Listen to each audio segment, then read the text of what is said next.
Welcome back to the Fight Failure Podcast. This time I'm going to talk to you about my review of Tools of Titans and Tribe of Mentors. Both of these books are by Tim Ferriss. They're very similar books, and so I combined them into one fairly short review. So let's get to it. We'll start with Tools of Titans. This is a great focusing question. What might you do to accomplish your 10-year goals in the next 6 months if you had a gun to your head? Fantastic. And it really makes you think of, hey, what could you actually do if you really were going truly 100%? An interesting potential cancer curing protocol: fasting plus DCA and metformin. For reference, that is on page 33 of Tools of Titans. If you want to look into that further, I don't know anything about it, but of course it was interesting enough for me to make note of it. Have the same few healthy meals for breakfast and lunch. Use dinner to experiment. Still be healthy, of course. And I've talked about this before. For breakfast, usually I eat like 3 eggs. For lunch, it's pork chops. So twice a week, I will cook a big old batch of pork chops, and I'll use different spices for each day so I don't get sick of eating them. And so then it's like, a 5-minute lunch, and it's healthy, and you can take a little pack of guacamole with you and some bananas, and it saves time. You don't have to go to the fast food places, and it's even faster than going to fast food places, and it's healthy. So there you go. If you set your goal ridiculously high and it's a failure, you will fail above everyone else's success. That quote's from James Cameron. Have a very, very clear vision of what you want to become in your future. When deal making, ask yourself, can I trade a short-term incremental gain for a potential longer-term game-changing upside? Is there an element in the deal that might be far more valuable in 5 to 10 years? Are there rights and options you can carve out and keep? Now, the classic example of this would be Star Wars, and George Lucas he carved out the toy rights, and wow, he made billions and billions because he had the foresight and he was able to convince them, because they didn't believe it was going to be success, but he said, okay, well, I just want the toy rights. And it was an amazingly smart move on his part. Moving on, losers react, leaders anticipate. And this next line is probably the most important line. I mean, it's not profound in, oh, you didn't realize it, but it is profound in its ultimate truth kind of thing. And it is, what you know doesn't mean shit. What you do consistently. And that's the ultimate truth when it comes to this success stuff. It really doesn't matter what you fucking know if you don't do anything. And I think some people actually forget that. And I'm not going to say that I'm perfect at all. But it's all about what you do. It doesn't fucking matter how many times you listen to something like this or listen to the other Fight Failure podcasts. It does help, I think, to listen so you maintain your focus and you take in the information. It's certainly better than watching TV. But at the end of the day, it all comes down to action. You have good employees or partners when they understand the strategy and recommend modifications based on their closeness to the details. And of course, you can help them in becoming more like that, more close to the details, by giving them succinct yet still clear reports on what's going on. You shouldn't hoard the information. Trust and attention. These are the scarce items in a post-scarcity world. That quote's from Seth Godin. Teach your kids to outlead and outsolve, not out-obedience. There are more than enough cogs in the world, and frankly, those jobs will soon be gone. If you think AI, you think about what's going on in the future. It's going to take leadership really just to become, well, I don't want to black pill, but the future is an interesting thing. There's a lot of opportunity, but you really are going to have your kids outlead and outsolve. They're not going to be cogs because they'll be robots and shit for that. So do not kid yourself that they can do what maybe you did. When you complain, nobody wants to help you. That's just another one of those basic social skills kind of rules. People actually want to help people that help themselves the most. Well, even more than that, people want to help people that help them because of that reciprocity. If all you do is complain, and especially if you complain and you're not actually doing shit to help yourself, people just don't give a fuck. And that's, it's just the truth. How are you complicit in creating conditions you don't want? Jerry Lolona.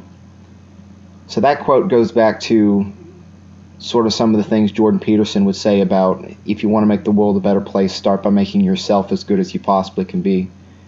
And it's true. I mean, a lot of people, they focus too much on the outside world when their own lives are not put together. Their own lives are full of inefficiency and maybe even evil.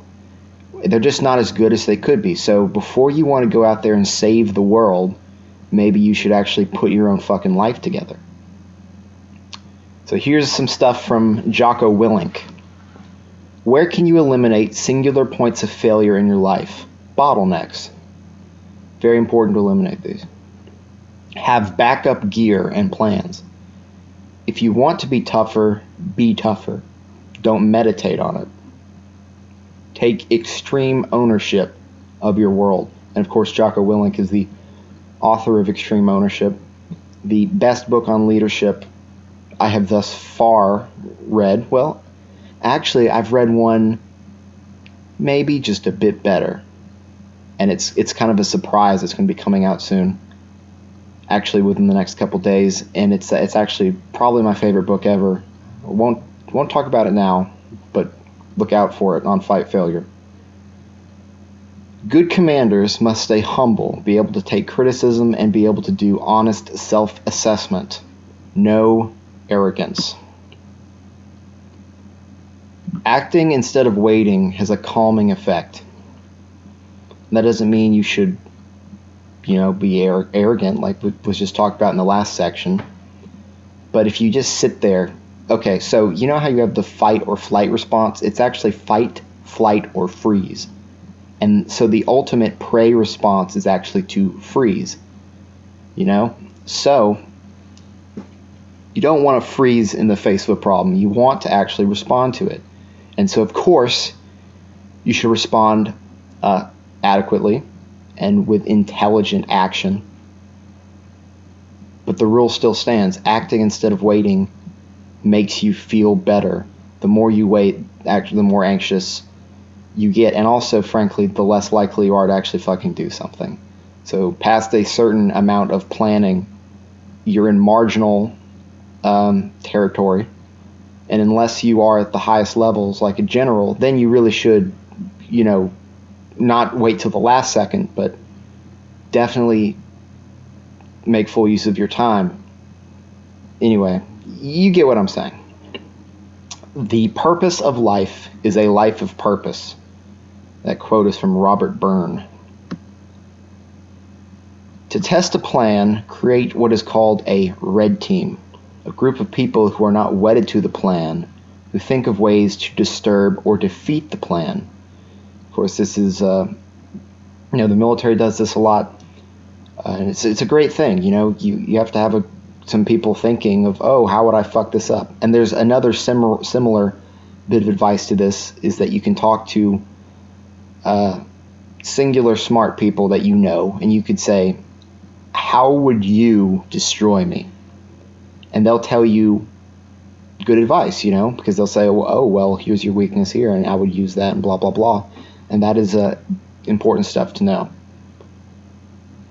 Once you get to be a big enough leader, a major part of your job becomes developing people to do the work you no longer have time for, and to make them leaders in their own right. Play audiobooks while exercising, not music. Learn, learn, learn. Of course, do what you want.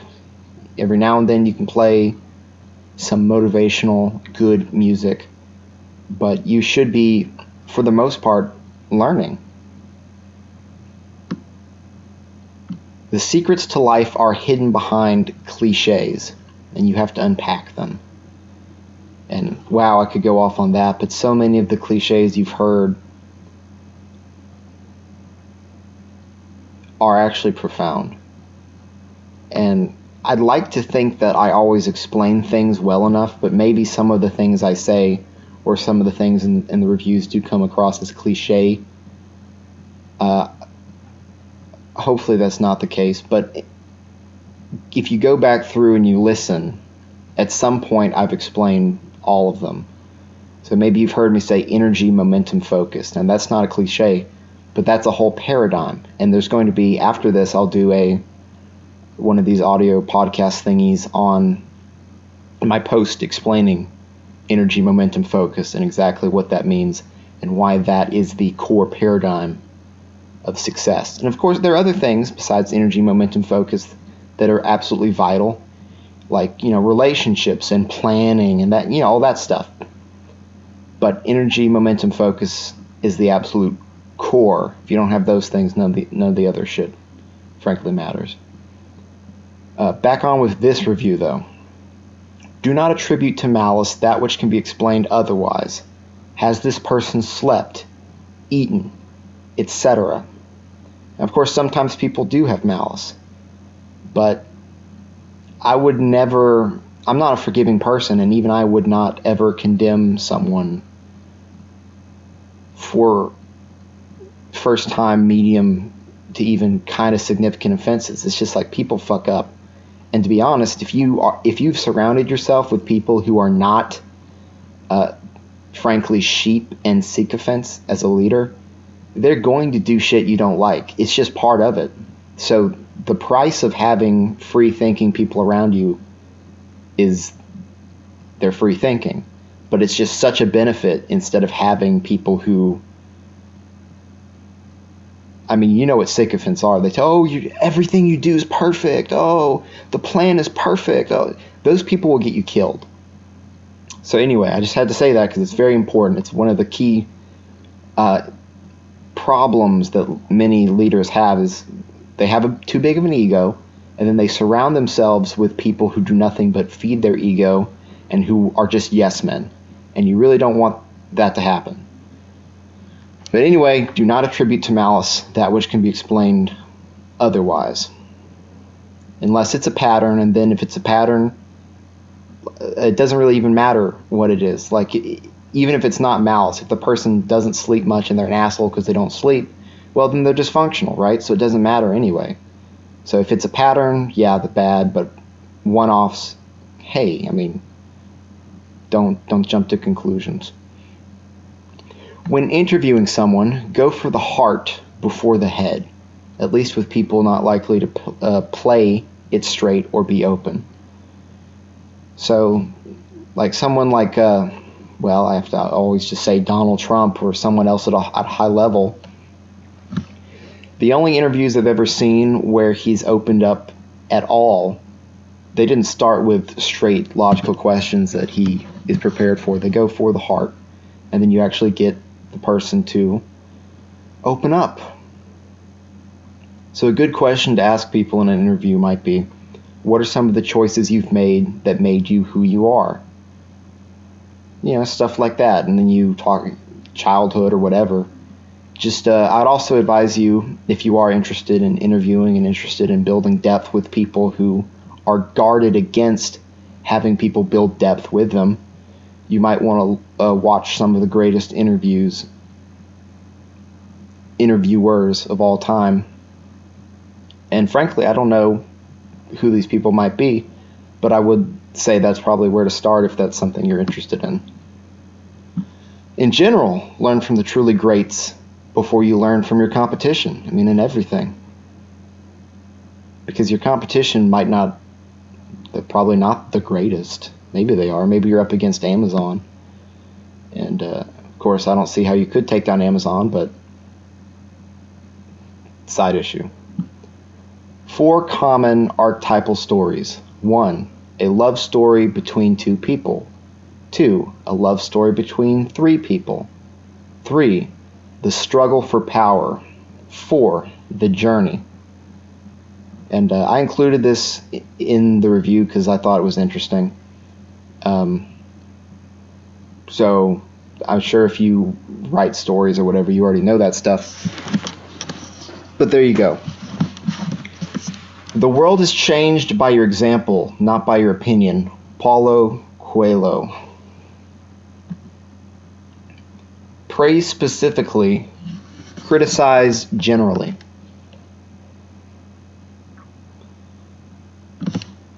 What you choose to work on and who you choose to work with are far more important than how hard you work. So that's the first quote. Second quote, you get paid for being right first, and to be first, you can't wait for consensus. Both of those quotes are from Naval Ravikant, who runs a fantastic Twitter account. Of course, I'm not on Twitter anymore, but if you are and you're not wasting time, I'd advise you to follow him and just dig through his fucking tweets because he's got some amazing quotes. Choose courage over comfort. When a problem occurs, accept reality and focus on the solution. Okay, so we're coming to the end of Tools of Titans.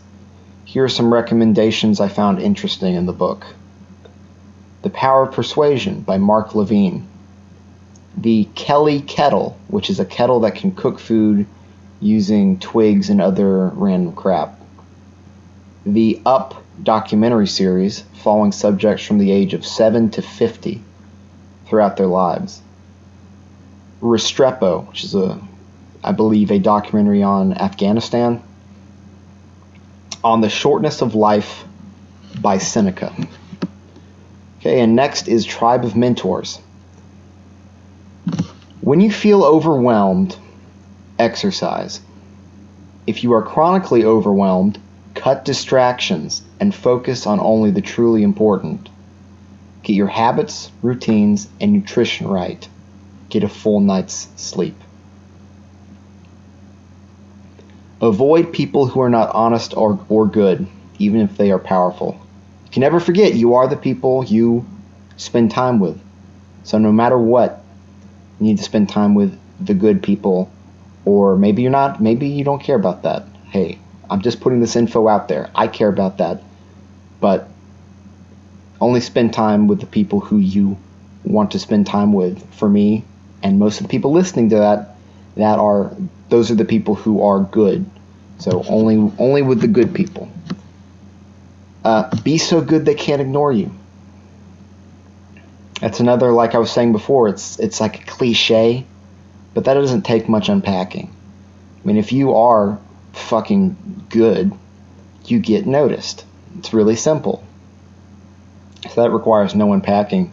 So, oh yeah, I know that. Well, it's still worth restating, because I doubt you are so good that they can't ignore you. Just to be just to be honest, you know. But you need to be. Not all feedback is equal, especially if it is feedback on a product. So, of course, you need to remember that although it's very important to listen to your customers and listen to the complaints and look at the complaints for valid problems, you do have to realize that a lot of the customers aren't worth it. A lot of the customers who are complaining, you can have crazy ass people, you know, you really need to think about it and just don't jump to the conclusion. Your haters will sometimes give you actual great criticism of yourself and show you problems you need to shore up. But you need to keep in mind, where's this feedback coming from? You know, you don't need to... Okay, so to really get into it... Okay, I won't really get into it. I'll say one more thing. If your base is saying something, if you're a higher level person and your base is saying something, that is a perfect example of not all feedback is equal. If your base is criticizing you on something, you've got fucking issues. Okay? And if your enemies are criticizing you on something, well, they might be right, and you really should consider that, but 1/100th as important as criticism from your base. Moving on. Reminder, sugar is toxic, and fake sugars, such as aspartame, which is neurotoxic, are even worse. Sugar also directly lowers your testosterone levels, and it's inflammatory, and it increases the number of harmful bacteria in your gut, and it changes the epigenetic expression of dopamine receptors in your prefrontal cortex. There's so many things wrong with sugar. Sugar is literally, there's any one thing to know in terms of being healthier with diet, it's called avoid sugar. Burnout is not the price you have to pay for success.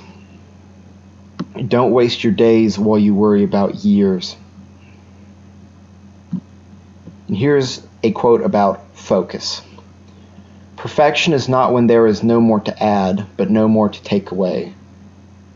And that's from Antoine de Saint-Exupéry. I'm sorry, I don't know French, but that's the author of The Little Prince, which is, a lot of people say it's a really good book, even though it's a children's book. Maybe at some point I'll read it. I don't know. Not for a while.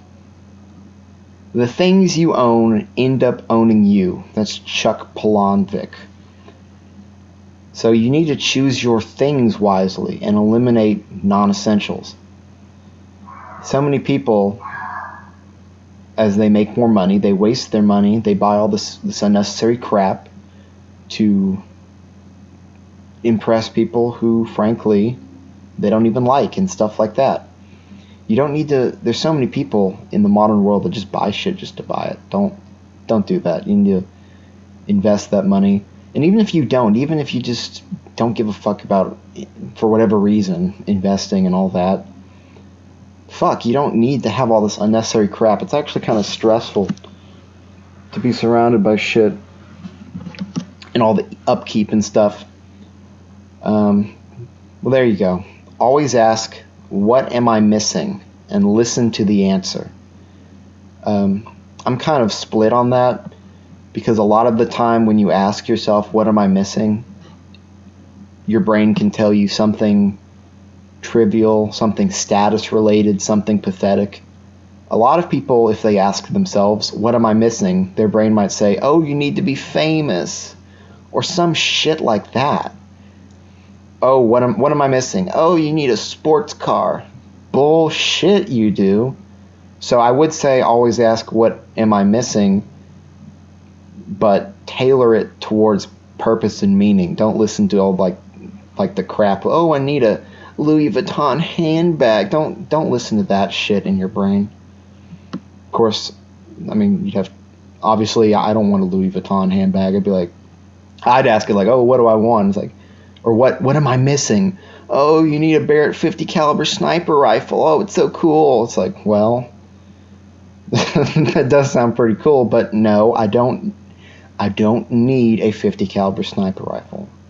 It's $10,000 down the drain. A schedule defends from chaos and whim. That's Annie Dillard. So guess what? Schedule matters. The last one of these I just did, the 15 secrets of super successful people know about time management. Yeah, that goes into schedule. So listen to that, read the review on that. It's on this channel. It's on Fight Failure, the blog, in terms of written out, and that'll show you exactly what to do in terms of the schedule. A great life is made up of great days. That is the level to work on first. Saving as much of your money as possible is absolutely a smart strategy, depending on your situation. It's freedom in many ways. I mean, what's the point, again, of making money if you immediately go into debt as soon as you, quote, succeed? You know, of course, if you're playing the really, really big games, then you can use debt as a tool, and I've talked about doing that kind of shit, but frankly, there's no way of doing that that's not at least a little bit immoral. And I've talked about it in terms of real estate, and unit hopping and whatnot, but I'm not going to talk about it here. Don't do that shit.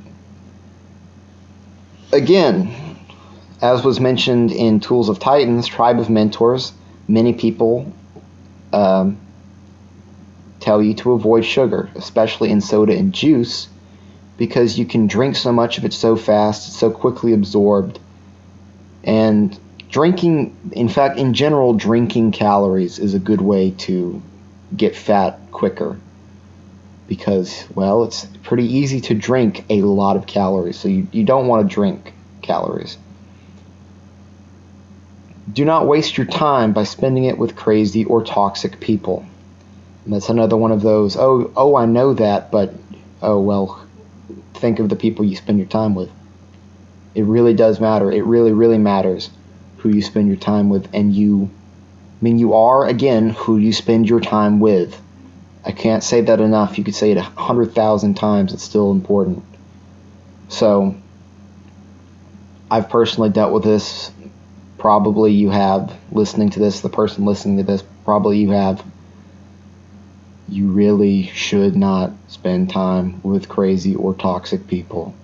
So much drama, so much wasted time, so much destroying your mood, and just don't do it. A true soldier fights not because he hates what is in front of him, but because he loves what is behind him. G.K. Chesterton. It is better to figure out what customers need than to ask them what they want.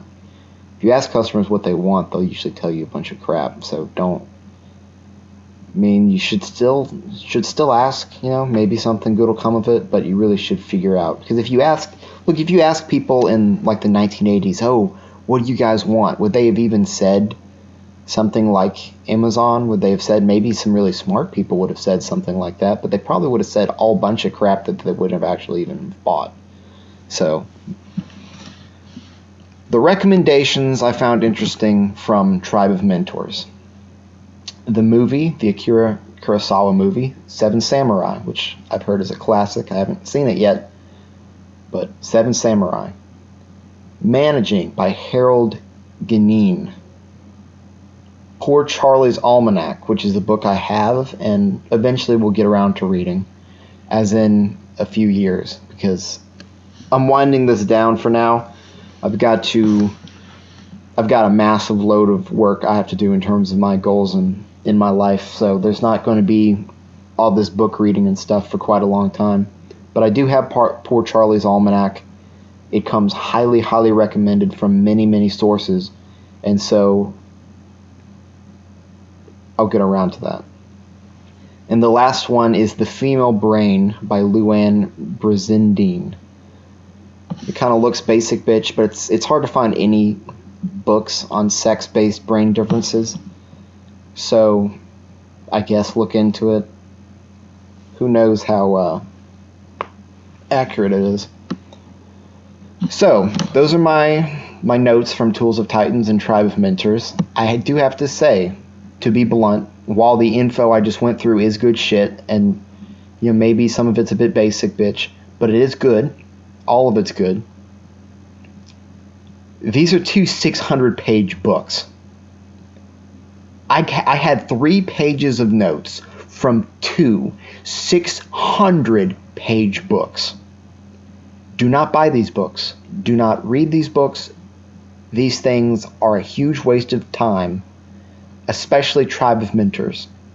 Tribe of Mentors is a piece of dog shit, and Tim Ferriss should feel ashamed for scamming people out of $17+ for it.